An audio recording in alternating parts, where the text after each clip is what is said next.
In the jagged teeth of the Appalachian Mountains, where the hollows hold their shadows long after the sun has risen, lies a wound in the landscape of West Virginia. It is a place the maps have tried to forget, a crease in the page where history itself seems to have folded over, hiding a dark and permanent stain. This is the story of the Hollow Creek Asylum, and the silence that has guarded its secrets for more than a century. The turn of the 20th century was a time of iron and steam, of promises whispered over telegraph wires and progress measured in miles of steel track.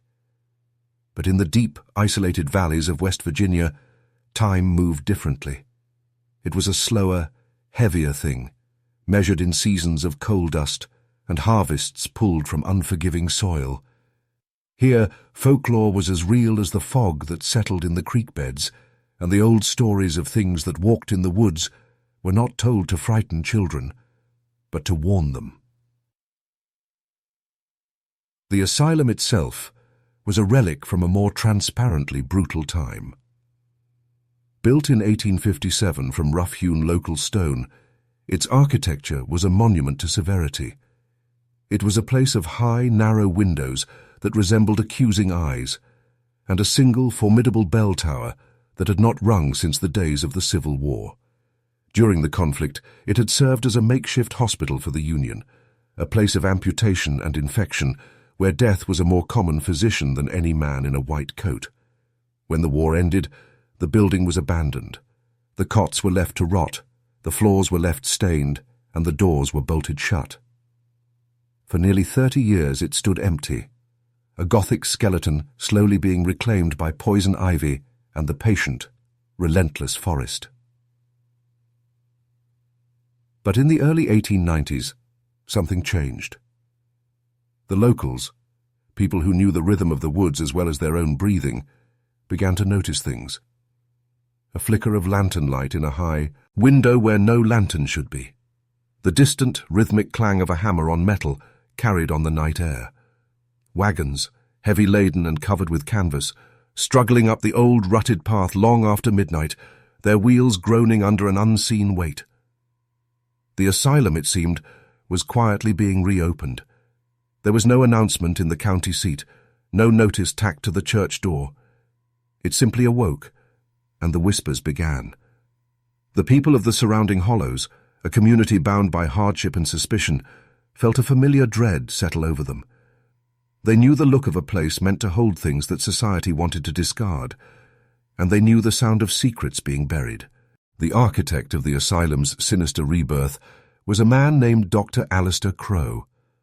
He arrived not with a formal announcement, but like the evening fog, seeping into the county with an air of quiet, unnerving purpose. To the few town officials he met with, he was the picture of modern enlightenment. A physician from a prestigious Eastern university, he spoke of new, humane treatments for the incurably ill, for hysterics, for melancholics, for all those souls deemed broken by the crude diagnostics of the era. He spoke of rest, of therapeutic air, and of a compassionate isolation that would heal the mind. But his records, what little of them remain, tell a different story. Dr. Crowe was not just ambitious, he was disgraced. A quiet scandal involving unorthodox surgical procedures and a high mortality rate had seen him dismissed from his previous post. Hollow Creek was not a calling. It was a last resort, a place far from the prying eyes of medical review boards, a place where he could work without supervision. He promised the county he would take their most difficult cases off their hands at a fraction of the cost of a state institution. It was an offer they could not, and did not, refuse. His first act was not to furnish patient rooms or plant therapeutic gardens. It was to hire a crew of the poorest local men desperate for any wage, whose silence could be bought for a few dollars a week. They were put to work under a strict oath of secrecy, their task not to renovate the asylum above, but to excavate the earth beneath it. For months, the only sound from the old building was the scrape of shovels on rock and the creak of winches hauling dirt from the growing darkness. They were digging tunnels, a subterranean labyrinth that connected the asylum's cellars to a series of newly dug, windowless chambers. While the men dug, the shipments arrived. County shipping mess, manifests from 1897 to 1899, miraculously spared from a later accidental fire, document the institution's true purpose. There were no orders for blankets or books or art supplies. Instead, the records show crate after crate of carbolic acid, chloroform, and formaldehyde. There are receipts for dozens of heavy iron cages, custom forged and small enough for a single human occupant. Most disturbingly, there are invoices for surgical tools in quantities that would supply a major city hospital. Bone saws, trephines for drilling into the skull, and delicate specialized instruments whose function is not immediately clear, but whose appearance is deeply unsettling. Dr. Alistair Crowe was not building a sanctuary. He was building a laboratory. The patients began to arrive as the tunnels were completed. They came not in official carriages, but in unmarked buggies, usually in the dead of night. They were the inconvenient, the unwanted, the people whose existence was a burden to their families. There were young women diagnosed with hysteria for daring to be defiant or intellectual.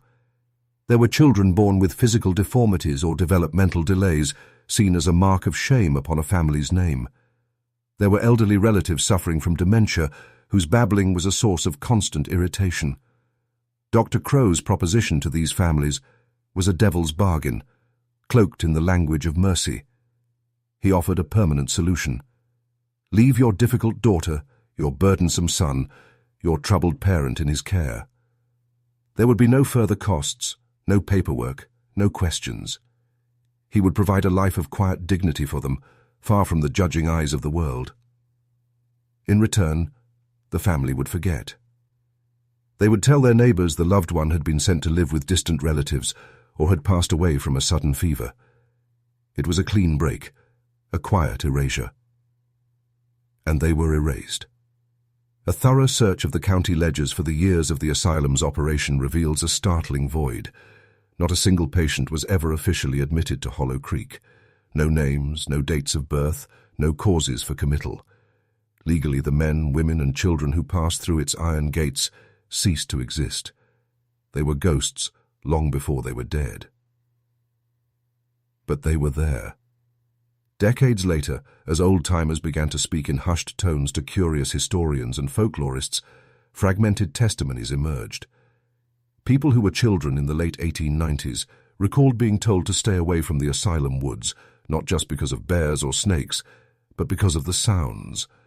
They spoke of screams carried on the wind, not the poor, cries of simple madness, but the sounds of raw, unendurable pain.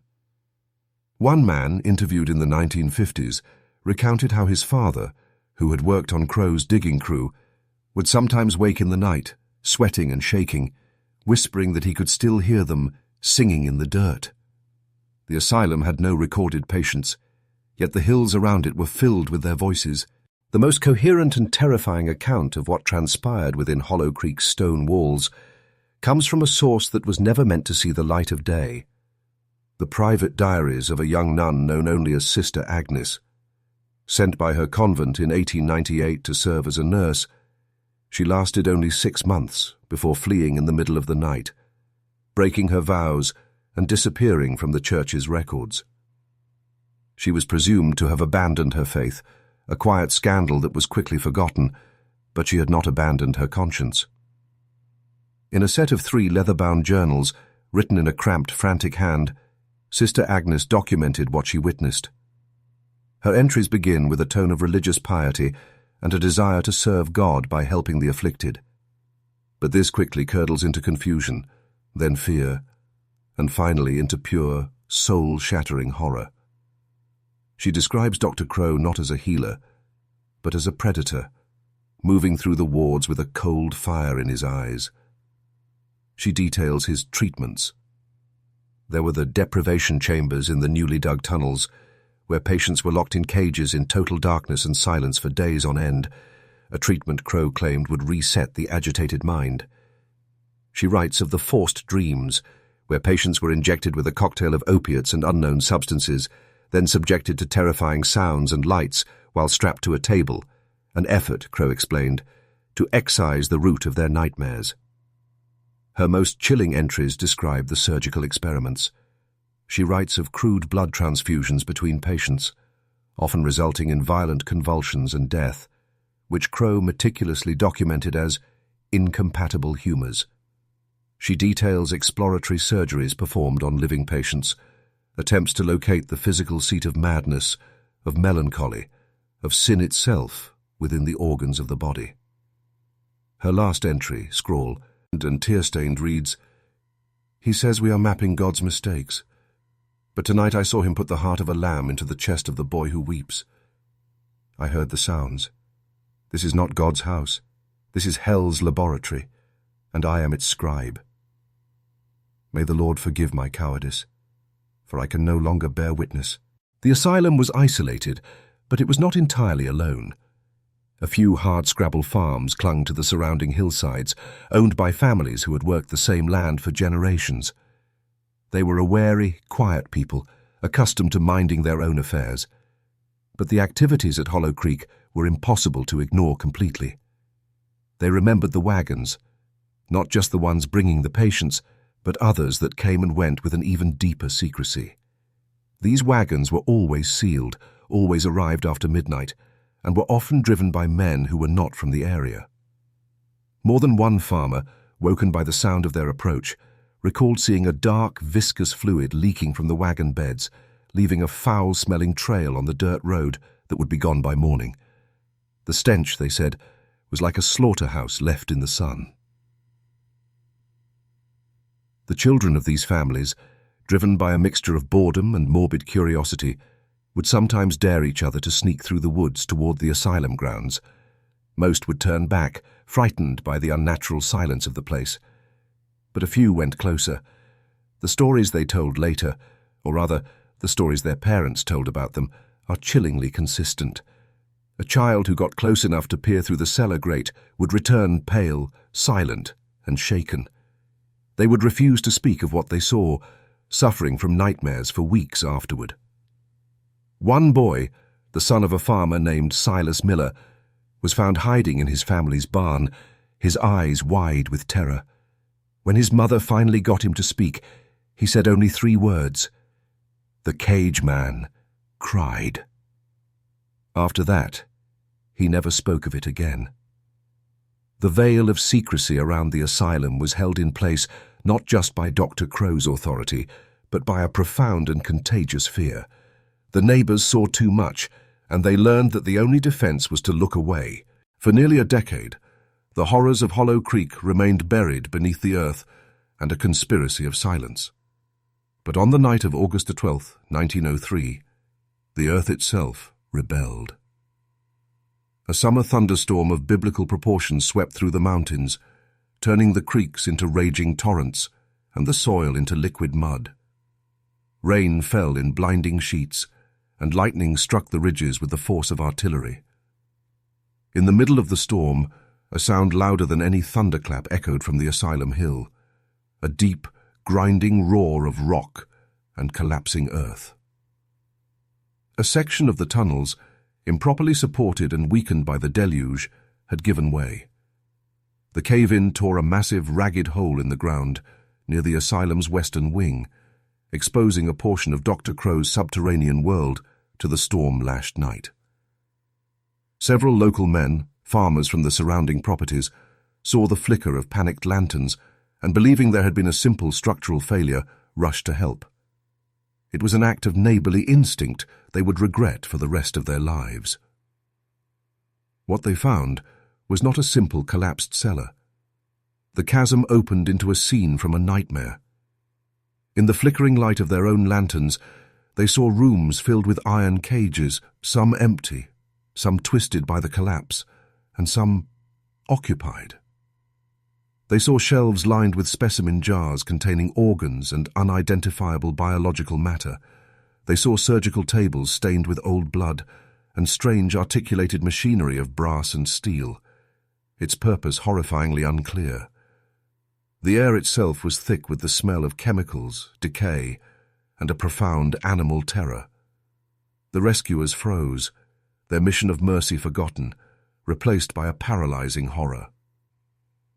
Before they could fully process the scene, or spread the word to the rest of the county, help of a different kind arrived. A convoy of unmarked black carriages, moving with unnatural speed, appeared on the road. Men in dark suits, state authorities they claimed, though they wore no uniform and presented no badge, emerged and immediately sealed the sight. The local farmers were sternly warned to leave, to forget what they had seen, and to speak of it to no one for their own safety. The official story was already being written, and it had no room for their testimony. The aftermath of the collapse was a masterclass in swift and brutal suppression. The state authorities who had appeared out of the night worked with chilling efficiency.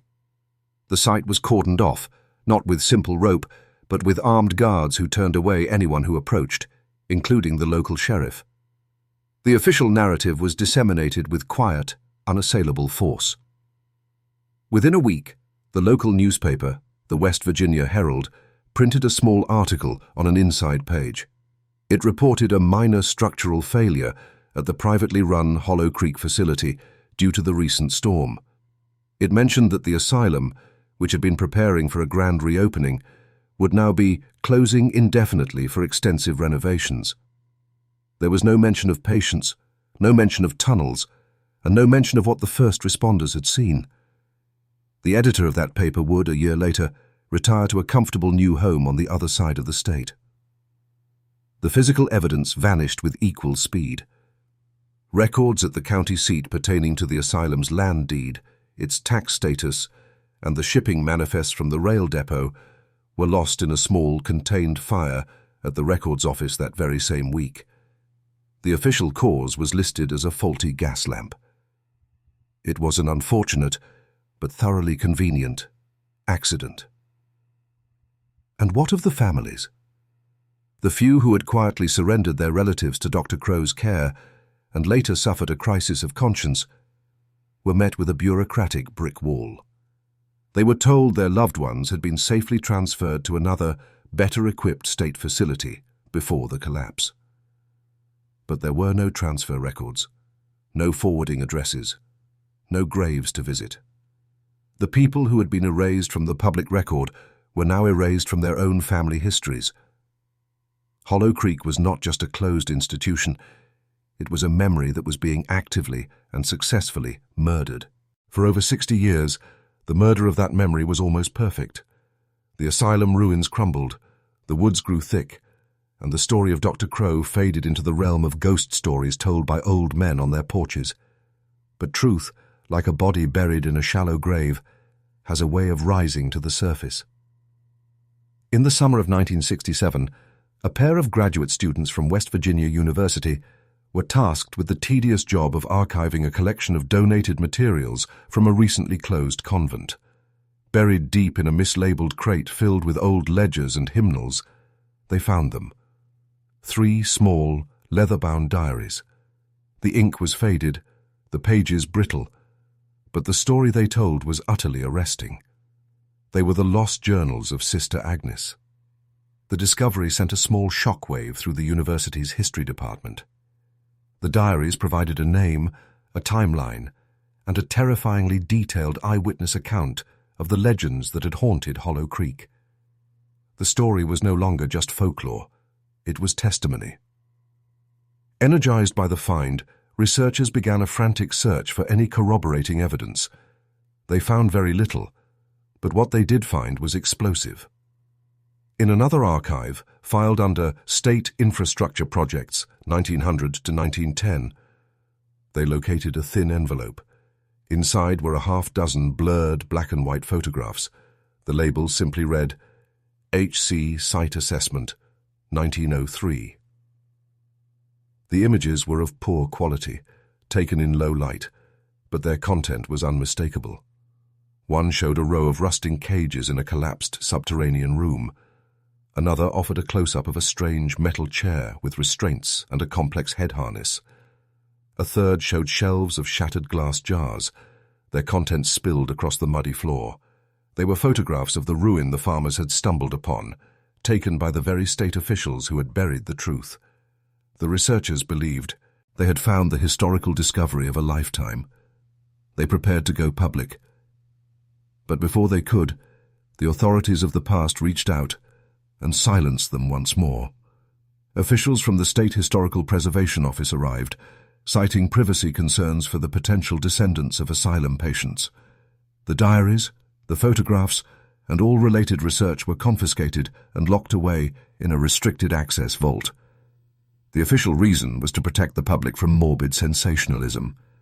The unofficial message was clear: some doors are meant to remain closed. Though the official evidence was buried once again, the story refused to die. The rediscovery in 1967 had reawakened local interest, and the asylum, now a place of documented horror, became a site of dark pilgrimage. By the 1970s, a new generation of legends began to form, a collection of tales that became known as the Hollow Creek Curse. Hikers and hunters who strayed too close to the ruins would return with unsettling stories. They spoke of a profound and unnatural silence in the woods surrounding the old stone building, a place where no birds sang and no insects chirped.